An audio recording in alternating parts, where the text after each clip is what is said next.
तर बातमी बघूयात. सत्तेत असण्यापेक्षा विरोधात असण्यामध्ये अधिक समाधान मिळाल्याचं शरद पवार यांनी म्हटलं.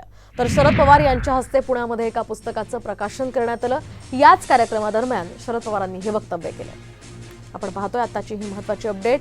सत्तेत असण्यापेक्षा विरोधात असण्यामध्ये अधिक समाधान मिळाल्याचं शरद पवार म्हणाले. अनुभवे आले या पुस्तकाच्या प्रकाशन सोहळ्यादरम्यान शरद पवारांनी हे वक्तव्य केले. आणि नंतर केंद्र सरकारमध्ये जाण्याचं होतं. हा सगळा कालखंड एक होता.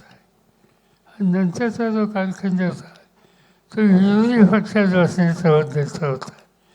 आणि अपोजिशनमध्ये सुद्धा व्यक्तिगत माझा अनुभव की सत्तेच्या राजकारणात वेळ घालवायला नक्की द्यावा लागतो, पण विरोधाकडून बसण्यावरती जे समाधान असतं त्याचं इतकं समाधान सत्तेच्या राजकारणात नसतं.